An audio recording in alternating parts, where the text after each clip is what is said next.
Oi! Mais um vídeo nascendo aqui nesse canal e hoje eu vim falar sobre o meu diário de gestação, começando, pelo primeiro trimestre. Então, eu vou fazer do primeiro, do segundo e do terceiro. E aí tem algumas particularidades aqui nessa gestação que pode ser que eu traga, se fizer sentido para vocês, isoladamente, explicando um pouquinho mais sobre cada coisa. Mas, basicamente, neste vídeo aqui nós vamos falar um pouco sobre os sintomas do primeiro trimestre, algumas dicas para passar por esses sintomas assim mais tranquilo, dentro da minha experiência, claro, né? Também de como foram as consultas, quais exames eu fiz, como está sendo essa evolução, quais são as particularidades dessa nova gestação. Então, basicamente, a gente vai falar sobre isso neste vídeo aqui.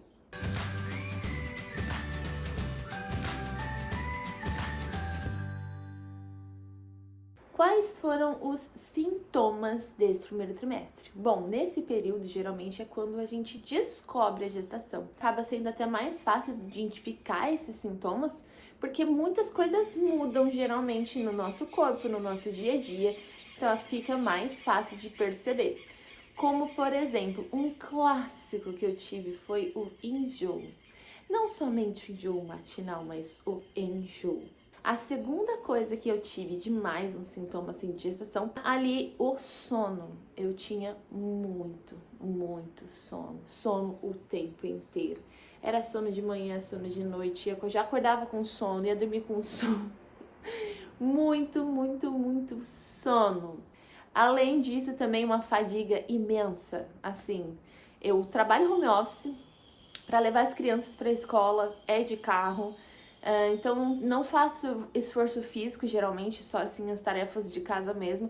E mesmo assim, eu precisava sentar, fazer uma pausa, porque até vi esses dias um vídeo assim que falava: lembrei do meu livre-arbítrio e aí eu lavei a louça sentada. Então eu fiz algumas coisas sentada, porque não tava dando. Junto com isso, já linkando uma coisa na outra, viu que é pressão baixa. Então já ficava cansada, aí vinha a pressão baixa, e aí aquela sensação, de desmaio, que se você não desmaiou ainda na sua vida, não queira, porque é uma sensação assim desesperadora de, meu Deus, eu vou morrer. Eu juro que a sensação, eu não sei se é porque eu sou muito dramática, pode ser também, não digo que não.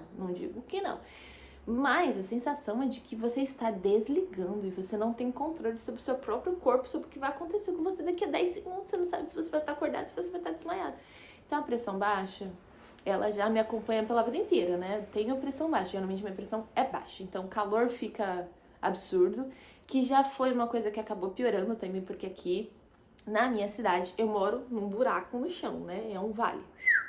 Então não bate vento, entendeu? Por mais que eu more em apartamento, não bate vento, então é muito quente, é muito abafado. Quando faz calor, é calor de verdade. E aí, eu passei por esse calor, né, no início do ano, e aí a pressão vai lá pra baixo mesmo. Além disso, né, o que é muito é diferente, assim, né? Porque eu tenho diabetes gestacional. A diabetes gestacional, ela foi descoberta logo no primeiro exame de rotina, assim, né? Os exames básicos de sangue já acusou a diabetes gestacional, que deu 98 em jejum. A partir, se eu não me engano, de 96 já se caracteriza, né, como diabetes gestacional, que o valor é um pouquinho abaixo do que seria diabetes normal sem a gestação, né? E eu já sabia que eu teria, porque eu já tenho um aparelho de aferir a glicose, né? O nível ali em casa, por conta da gestação do Joaquim, que eu tinha que ver 7 vezes por dia, né, para fazer o perfil glicêmico. Então já tinha o aparelho em casa e eu já sabia que eu tinha diabetes gestacional. Eu já fui ali cuidando um pouquinho melhor, por quê? Como eu já tinha passado, né, por nutricionista e tudo tal, então eu já tinha ali mais ou menos uma ideia de como fazer isso acontecer. Por mais que do Joaquim estivesse bem alterado no final da gestação, tive que tomar a medicação, né, eu já sabia que eu ia ter a diabetes gestacional. Então isso é uma coisa. E aí, o que eu ia falar sobre esse assunto? que na diabetes gestacional, geralmente, o apetite ele fica maior, ele aumenta o teu apetite, você tem mais vontade de comer, principalmente vontade de comer doce. Só que não sei se pelo enjoo, mas eu não tinha apetite nenhum, eu não conseguia comer nada, assim, eu não conseguia comer, era assim, difícil demais, difícil, eu não conseguia comer nada, eu não tinha vontade de comer absolutamente nada, nada saudável, né? Nada, eu queria, tipo, comer McDonald's. Agora, dicas para você passar por esses sintomas caso você os tenha, começando pelo enjoo. Bolachinha de água e sal, sabe creme cracker? Aquela quadradinha cheia de buraquinho assim, ó. É aquilo ali, é uma benção. Eu tinha um potinho fechadinho assim, ó, do lado da cama. Porque antes mesmo de eu levantar da cama, eu tinha que comer uma bolachinha para poder ter alguma coisa no estômago. E eu sempre comia em pequenas quantidades, várias vezes por dia, para ajudar a não ficar muito tempo sem comer. Se eu passava muito tempo sem comer, vinha logo o enjoo. Até hoje é assim, vinha logo o enjoo. Então não posso ficar muito tempo sem comer, então pode ser que isso te ajude aí. Se você estiver passando por esses momentos assim de enjoo eterno, como eu tive. Agora, na fadiga não tem muito o que fazer, é descansar, tentar separar as suas tarefas em bloquinhos, né? Então que você consiga fazer pausas. Se você tiver até mesmo um trabalho mais exaustivo, é possível você pedir alteração de cargo, né? Durante a sua gestação, né? Se você tem ali um trabalho que tem um esforço físico maior, dá para você pedir alteração do cargo durante esse período para te ajudar também. Se você estiver muito cansada, pressão baixa, enfim, dá para se ajustar. Falta de apetite. Isso foi muito legal. Talvez não seja a melhor estratégia, mas o que ajudou bastante aqui foi o quê? Fazer testes, né, de tentar coisas para eu comer. Mas o que funcionou mesmo foram molhos. Eu comia molho de iogurte, eu comia molho de limão, eu comia molho disso, molho daquilo. Teve uma vez que não é saudável, não façam isso em casa, tá bom? Mas eu taquei shoyu assim, ó, na comida. Shoyu puro. E eu comi feliz da vida, assim, passar só limão, tacava um limão inteiro, assim, no prato de comida. Então, não sei se isso é muito saudável, mas me ajudou a comer. Então, testar molinhos diferentes, molinhos mais saudáveis, né? Não nessas loucuragens igual eu fiz, mas aí já me ajudou bastante a conseguir comer, pelo menos, porque tava difícil. Outras dicas também. Eu uso o aplicativo do Baby Center para poder acompanhar ali a evolução e tal, né? Ele mostra a gestação por dentro num videozinho, que podia ser atualizado porque é muito antigo, tipo, muito antigo. Mas ok, daí eles têm também, cada semana tem os artigos que são relacionados ali mais ou menos o período que você tá passando. Então é legal porque às vezes você tá pensando sobre um assunto, pensa, putz, tal coisa. Aí você vai, abre o aplicativo e aí um dos artigos fala exatamente sobre esse tema. É muito incrível, assim, então é bem legal. Existem muitos outros aplicativos aí para acompanhar a gestação, mas desde o meu primeiro, eu sempre usei o Baby Center e sempre foi muito legal. Tem comunidade lá para tu conversar também, dá para você registrar as fotinhos ali da evolução das semanas também. Então eu acho bem bacaninha. Outra dica que eu queria dar para vocês é sobre a carteirinha. Se for do SUS, eles acabam atualizando de tempos em tempos. Então, até tomando como base aqui a carteirinha, que inclusive você pode usar ali as filas preferenciais e tudo mais, desde o início do momento que você iniciou para Natal, porque a carteirinha já vale, tá? Não precisa você ter barrigão para você poder usar esse direito teu. Só um parêntese aqui. Vou trazer essa carteirinha aqui como base para poder falar umas coisinhas interessantes para vocês. Olha, eu falei que eu tive muito enjoo, muita dificuldade de comer, né? E isso se reflete também aqui no meu peso, porque é esperado que a gente vá, né, gradualmente aumentando o peso. No dia 15/1, que foi minha primeira consulta do pré-natal, né? Porque o pessoal entrou em recesso bem quando eu descobri a gestação. Foi em dezembro, então só consegui consulta no meio de janeiro, já tava desesperada, mas tudo bem, passou. E aí eu tava com 73,5. E aí eu só perdi peso. Não consegui aumentar nada, assim.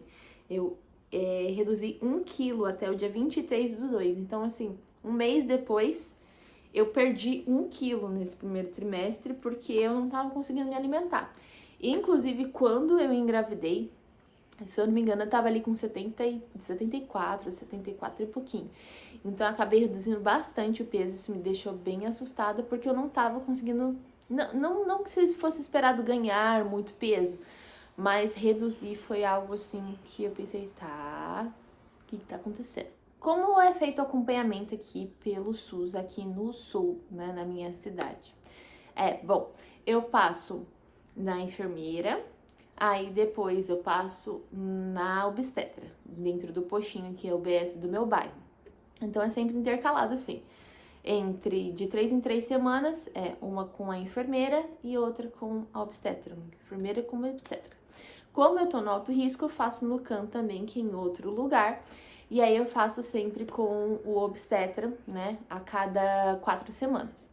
Então é sempre assim intercalado, então tem 3 registros aqui na minha carteirinha sempre, que é da enfermeira, o obstetra da UBS e o obstetra do CAN também. Os exames que eu fiz foram basicamente os exames padrão de sangue, né, o mais básico possível. E aí eu fiz também um ultrassom pelo SUS, que foi um ultrassom básico mesmo, né, pra poder ver a idade gestacional, enfim, essas assim. E aí no mesmo dia, isso aqui aí foi a única coisa que eu fiz por fora até agora, né, que foi particular, foi o ultrassom morfológico, porque senão eu ia perder nesse primeiro trimestre, eu achava muito importante. Então eu fiz o ultrassom morfológico porque não foi pedido ali pelo SUS. Então, de exames foi isso que eu fiz até o momento. Algumas orientações do meu obstetra, né, já que eu tava me sentindo muito fraca, com dificuldade de comer e tudo mais, foi deixar de amamentar o Joaquim, então interromper a amamentação. É possível que você possa amamentar ali mesmo durante a sua gestação. No meu caso, não, justamente por conta dessa dificuldade mesmo, né? Os meus exames um pouco mais baixos, então ele aumentou a quantidade de vitaminas. Eu já tomava o ácido fólico e o sulfato ferroso. Eu passei a tomar também AS todos os dias, cálcio e hidróxido de alumínio 3 vezes por dia. Então, aumentei ali a quantidade de vitaminas todos os dias para tomar e parar de amamentar o Joaquim.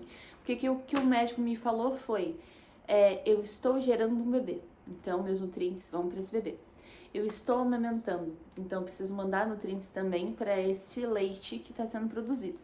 Então acaba que eu fiquei em terceiro na fila e não estava chegando tanto para mim, entendeu? Então ele falou que podia ser um ajuste necessário ali dentro. E, de acordo com a diabetes gestacional, a orientação também foi fazer a dieta, fazer também o perfil glicêmico, né, que consiste em avaliar várias vezes por dia, né, fazer o teste para ver quanto é que tá, e a gente colocar isso tabelado para mostrar nas consultas, ver como é que tá indo, se a dieta tá funcionando, se a gente precisa entrar com medicação. Dentro disso, ok, essas foram as orientações básicas desse primeiro trimestre. Inclusive, se vocês tiverem alguma dúvida sobre o que eu falei aqui nesse vídeo, pode deixar aqui nos comentários que a gente conversa, eu explico pra vocês. E se vocês quiserem um vídeo falando só sobre a interrupção da amamentação do Joaquim, vocês deixam ele dentro também. Se vocês querem um vídeo só falando sobre a diabetes gestacional, como foi descoberto, quais são os sintomas, os sinais de alerta, como que eu faço esse perfil glicêmico, qual que é o aparelho, quais horários eu faço, do que eu me alimento, né? Como que é feita essa dieta, quais são os medicamentos possíveis, como que a gente se espera, né? Quando a gente está em diabetes gestacional. Então, se vocês quiserem também um vídeo sobre isso, pode deixar ali nos comentários, tá bom? Esse foi o meu diário de gestação do primeiro trimestre. Bom, foi intenso, né? Dizem que assim que passa do primeiro trimestre fica mais tranquilo, as coisas melhoram. Então vamos ver como que vai ser o segundo. Se você não viu os últimos vídeos, vão estar aparecendo bem aqui para você, é só clicar para assistir, caso o YouTube não tenha te mostrado. Até o próximo vídeo.